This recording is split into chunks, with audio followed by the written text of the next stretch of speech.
Today I am so excited because I am getting an opportunity to create an artist survival kit for my upcoming class on June 6th and June 7th.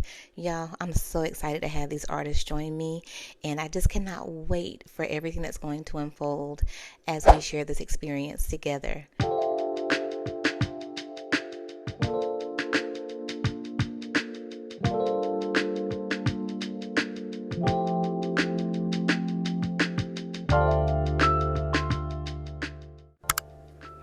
On the table today, we actually have Kylie by Romy Stridham, and I've already laid down the underpainting layers and I've done the creasing, so I've also done the foundational layers, but I want to warm it up a little bit more with another layer or a foundational color. And what I'm showing you guys is where I've stuffed the head with polyfill. I've done that because this vinyl is very squishy, and as I baked it, it seemed to fold. So that's why I put the polyfill in to keep the shape of the head. Let's begin going into the depth layers where I've already laid down the depth foundation in the underpainting. We're going to cover those areas with another shade of mother color. And in this video today, it's just going to be like we're starting from the beginning, but we have an outline, if you will.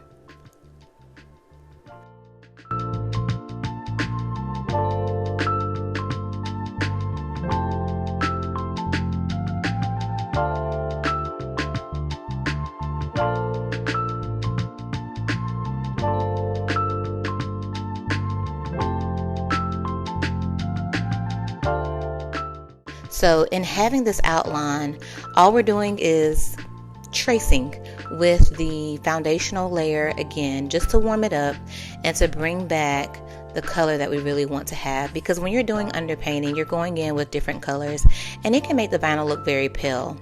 So knowing that I'm going for a brown skin tone, I want to just bring that color back into the vinyl so that I can start to just continue to build upon these layers. And it's taken me some time to get to this point to where I feel so comfortable knowing how to get here and without following a quote-unquote recipe. And my reason for sharing this with you guys, my entire experience here on YouTube of sharing this with you guys, is so that you know it is not by any means a race, it's a journey. And the most important thing is to stick with it and to get down your technique. And once you get your technique down, the sky is the limit. I see so many artists that paint African American dolls and they have their own spin and they turn out beautifully, which lets me know that they have embraced their journey. And so that's what I strongly want to recommend to each of you. It's not about imitating the next artist. It is about creating your own style, your own uniqueness, your own signature. So that when someone sees your baby, they know, oh, that's the so-and-so nursery's baby. And you do that by creating your own style. My main goal is just to share with you my techniques so that you're not starting from scratch.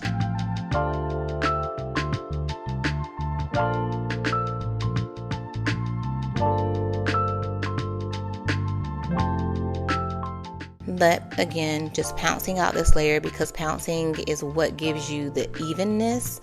Of course, the consistency of your paint matters, but pouncing, I cannot stress that enough. And blending, as always, is your best friend. That's going to give you the even complexion that you need, especially when you're dealing with brown and black babies.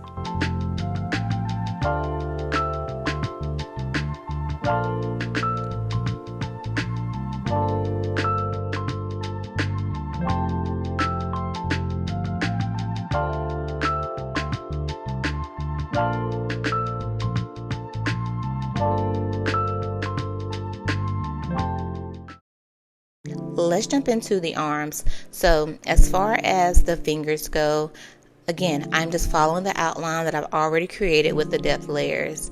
I am adding the brown over the creases of the fingers. I'm going to go into little nooks and crannies and also into the creases of the arm itself so that I can bring in that brown color. And you may notice if you've watched my other videos that this underpainting isn't so heavy, and that's because this baby will not be as dark. Anytime I'm doing a dark baby, the underpainting is a lot heavier because there's more layers to come over it.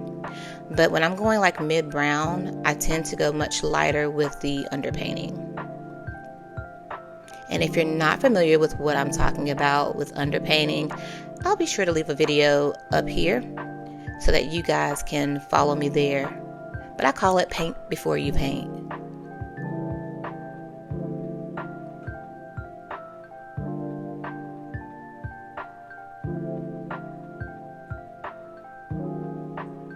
And you'll notice that my technique is basically applying the color very evenly, very thinly, and then making sure that I pounce with the appropriate wedge.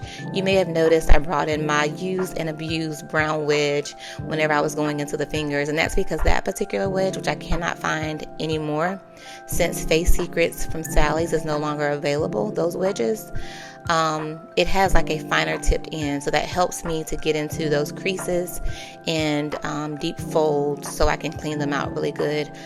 I also use a dry mop brush, but I find that using that fine tip cosmetic wedge really gets into all of the lines.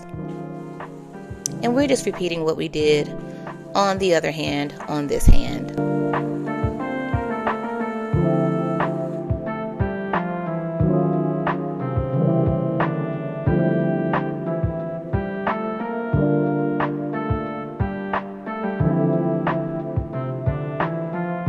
And guys, keep in mind that I had this sped up. I really wish I could paint this fast. But even after, 6 years, I still can't paint that fast, or this fast, so.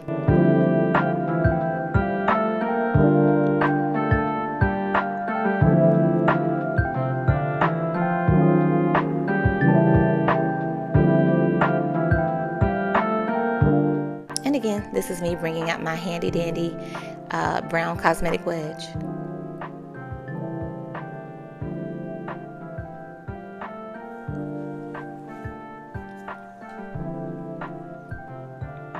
And even with this sped up, you can see how much I took my time with that cosmetic wedge to really get in there, because we don't want muddy creases.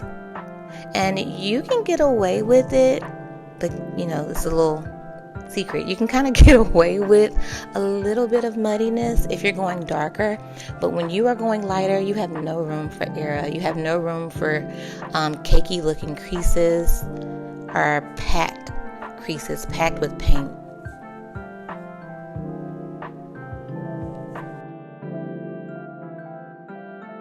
And the leg really shows you that with shading, you want to be sure that you are shading the areas that would get more light organically if it were a real leg, and that the places that would not get as much light is left lighter. You don't want to apply any paint there because you want everything to look realistic. So you want to keep in mind that you're going to have highlighted areas. If you're familiar with doing your makeup, like the most prominent areas are lighter. So there's no one size fits all.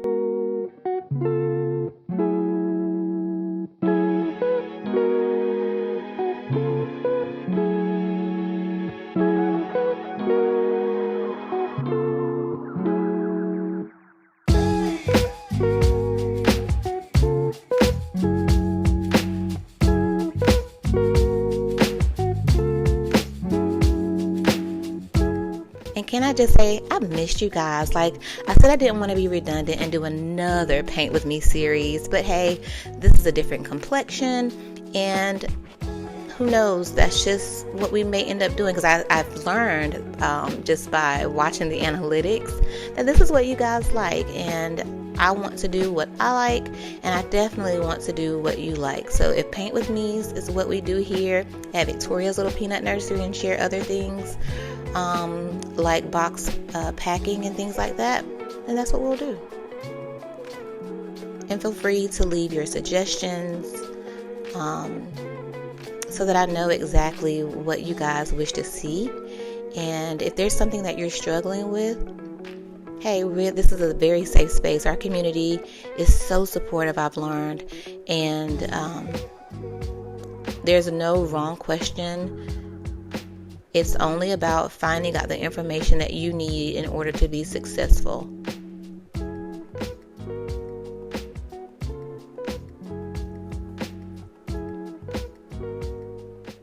Alright, so let's get into this belly plate. This belly plate is anatomically correct, so I am doing my best to keep certain parts out of frame.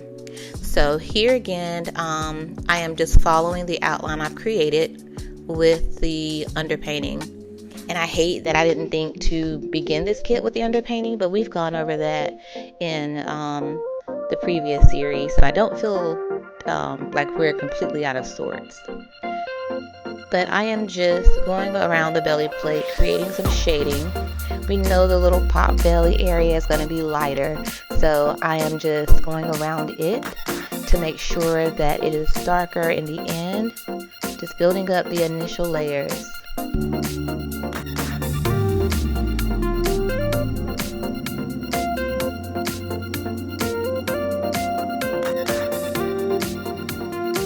And we know that with gradient shading, it's going to be darker at the very top, and then it'll gradually it'll go from darker to lightest being the highlighted area. And the way we do that is just by stacking the shading and layering it so to where you can see the difference in color, but not the difference in lines. And it all flows seamlessly as long as you pounce effectively.